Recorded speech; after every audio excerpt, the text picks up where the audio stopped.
Hey everyone, my name's Pupsker, and yes, today we are going over Teamfight Tactics, patch 9.22 notes. We're doing a patch rundown, patch overview, whatever you want to call it, so let's get right into it. Greeting tacticians. The elements are here and they are rising. The all-new elemental hex system, new champions, origins, classes, and abilities are shaking up the convergence. The set also brings a new ranked season to Teamfight Tactics. Study up and get ready to climb on patch 9.23.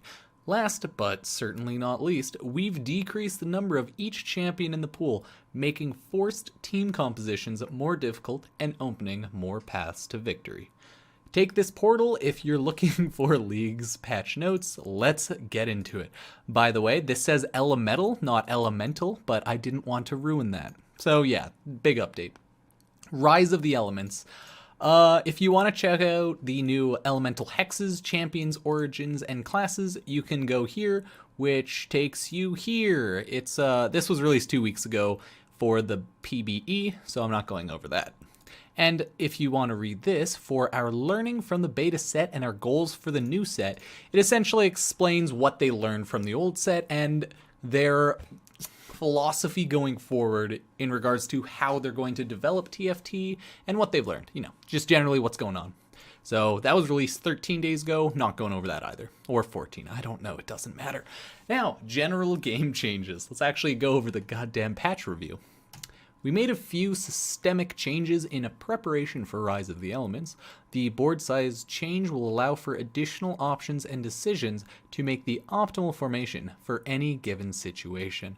Many of the other changes account for the champions and synergies in the new set. By the way, if nobody knows, I'm currently plat in both League of Legends and Teamfight Tactics, so I play the game a bit, okay? I'm not a pro, but I play a bit. Calm down. Board size went from 3 rows of 7 hexes to 4 rows of 7 hexes. Essentially just makes it so we have more room to play around with the game. Player damage went from 3, 3, 3, 4, 5, 6 to 2, 3, 4, 5, 6, 7. Which I think that means you'll be hit more overall, but a little less early. So I guess that's not bad. Summoned units don't deal player damage by themselves, but they count as if their summoner was alive if at least one of them survives the round. Fucking Elise. Damn it. Still strong. Level 8 champion drop chances per tier level. 15, 20, 35, 22, 8. 2, 15, 20, 35, 24, 6. Yeah, no, okay.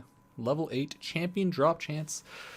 Well, the only thing they really increased was, they literally only swapped 2% from the bottom here and threw it more for the tier 4 units over tier 5s. Well, it's harder to get tier 5s again, everybody, so get fucked. Whatever. Once you pick up a champion from the carousel, your little legend will no longer collide with your opponents. Okay, you can't mess with people. That one was never an issue I found, but I can definitely see why it may have been an issue for other people. But I was never really screwed with, so whatever.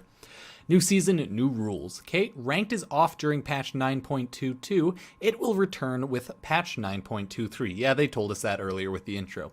Placing 4th or better will never deduct LP. Thank God. I think I've only had one game where I got 4th and lost like 2 or 3 LP. It was weird.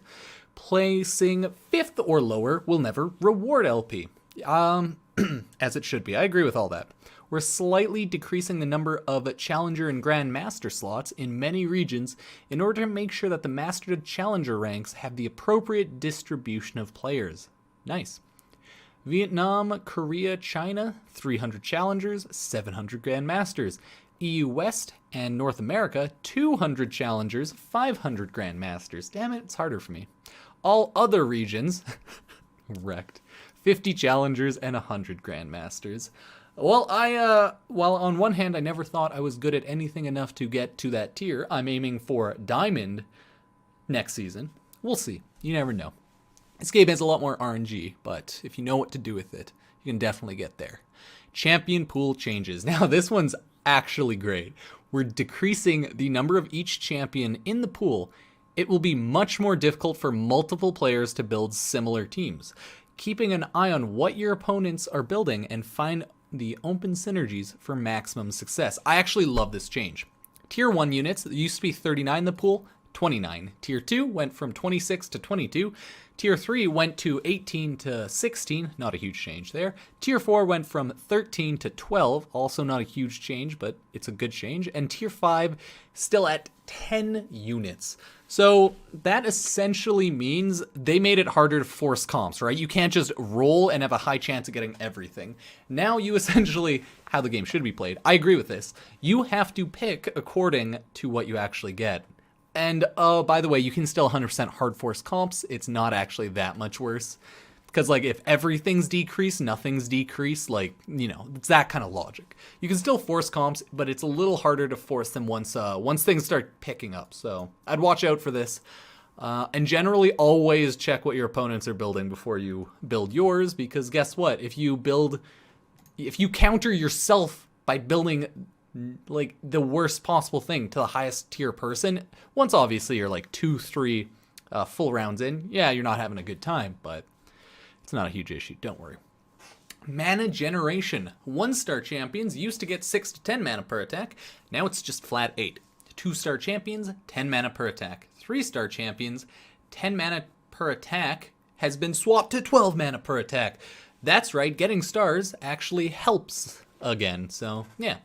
Minor change there, that's fine. Mana generated from taking damage is reduced by 15%. So that's technically a nerf to tanks. So tanks have been nerfed, while it looks like early game 1-star champs have also been nerfed, but maybe not. I'm not too sure if this 6 to 10 mana was like an RNG roll or not, but I want to say this is an overall neutral change, right? It goes to 8 from 6 to 10, so...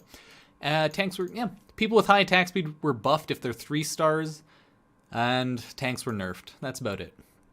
Item changes, recipe changes. Thank God, Cursed Blade has been removed. I hated that item so much. Everyone did. Like, the idea behind it makes sense, but it's not a fun thing to play against. Hopefully, well, no, Hextech's definitely removed. And that was the other thing that sucked to play against. So luckily, those are gone. Now, Negatron Cloak plus Recurve Bow equals a Runin's Hurricane.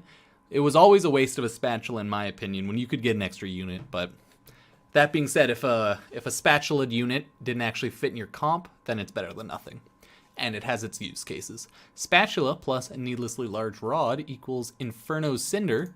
Yep. Spatula plus Tear of the Goddess equal Mage's Cap. So that'll make you a mage. That'll make you an Inferno unit. Spatula plus Chain Vest equals Warden's Mail. That will give you the Warden synergy. Spatula plus Negatron Cloak equals Talisman of Light. Okay, I'll assume that makes you light. And Spatula plus Sparring Gloves equals Berserker's Axe. So that'll make your unit a Berserker. Luckily, they put the title of each... synergy here, so it's very easy. I never remember the differentiation between class and origin. I think these are technically, well, actually there's probably a mix between them, right? Yeah, because that's how it always works. So they're the same in my mind, is what I'm trying to say. Now, stat changes. All spatula items no longer give double stats. Yeah, I mean, that kind of makes sense. No, it does. It, like, technically it makes sense.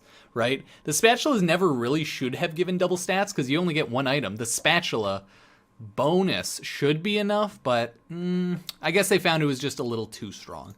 I think there is a solid argument either way, but I do overall think that's a good choice. Chain Vest armor has been buffed. Was 20 armor, now it's 25. I think that's good. I think Chain Vest and the Negatrons are just like overall a worse item. You don't want to build them unless you build the specific item they build into, usually. But now with all of the unit changes, who knows? You could run Wardens, throw on a Thornmail, and yeah, just see what happens. So there's a lot of changes. I think this is good though. Death Cap ability power plus 50% to plus 75%. I don't know if that's good. I actually can't tell, because mages are already really strong. At least in my mind they were. But this season's mages could be a little different, so we'll have to see.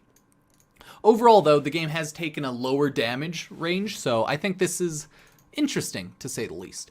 Dragon's Claw magic reduction from 75% to 50%. So it looks like they just want magic people to do more damage, which makes sense. They've been pushed out of the meta all of the last patch of 9.22, so I can see that. Giant Slayer, 5% max HP true damage. Now, this is a huge nerf to Giant Slayer. It is now 8% current health physical damage. So if you have a little bit of armor, this is just always going to do less damage than this. Yeah, Giant Slayer, huge nerf, good thing. That thing was like a staple on any auto attack comp. It probably still will be, but it'll just make the comps a little worse, which I think is good. Guardian Angel, 500 health on revive to 400 health on revive. Yeah, I don't think the extra 100 health really matters too much, to be honest. Because in TFT, 100 health is an auto attack or two, and it's definitely one spell. So, yeah, that's a whatever change to me. Definitely a nerf, though. Obviously. Hand of Justice, damage, and life on hit. Okay, so it was 40% or 40. Oh, okay, it got a 10% or 10 damage buff. So, yeah. Or sorry, 10% more damage on attack and 10 more life on hit. Sorry, I should have clarified. Ionic Spark true damage has been nerfed. It used to be 125 and now it is 100. I want to say that's good, but even now, I never thought Ionic Spark was too OP, even when I fought brawler comps with 2 of them. So, okay, that's fine. Luden's Echo damage, 180 to 150. In set 1, Luden's was really stupidly strong on some people, like Ari, if you could chain gun her. Lucian, it was really strong on too. So I agree with this. It was pretty fucking strong. Pretty strong. But you got to think of it like this. All the champions are different, so all of the old set is just pretty much gone with the whole new set. I can't remember in this new set, I haven't played enough because I didn't want to play on PvE. So I don't know what Luden's Echo would be good with yet. So it's hard to say. Luden's Echo now always goes off once per spellcast. Did it used to go off 0 times, or did it used to sometimes go off twice? I think it maybe used to always go off twice, like maybe on Ari, right? On there and then on the back, but I can't say for sure. So I'm cool. I'm okay with that. 100% fine. Negatron Cloak Magic Resist, it went from 20 to 25. I agree with that too. It should have gotten buffed. Recurve Bow attack speed dropped from 20% to 15%. Remember when Recurve Bow attack speed was 25%? Yeah, fuck that apparently. Obviously, item's still good. I think they just wanted to take away power from auto attack teams. So that's fine. I do think they were a little strong. Ranger comps in this new build were pretty good, so whatever. Runin's Hurricane bonus damage dropped from 75% to 60%. Again, I would say this is fine, but we'll have to see how the new patch holds up. Runin's Hurricane now grants 1 extra bolt per copy on a champion. Okay, so it wasn't really nerfed, it just hits more people. It's actually buffed. That's an overall buff in my mind. Good. Thieves' Gloves increased average value of items at level 8 and 9. I already thought Thieves' Gloves was the best item in the game. And I still will. Fuck you, it's still the best item in the game in my mind. So I am 100% okay with that. I am just a blind Thieves' Gloves fanboy. I go for it every game. I will never not go for it. It's probably a bad habit, but I love it. So sue me. Don't sue me, that's rude. Item system. Uncommon orbs, average gold value reduced very slightly. I'm getting less gold. Gold orbs average gold value reduced very slightly.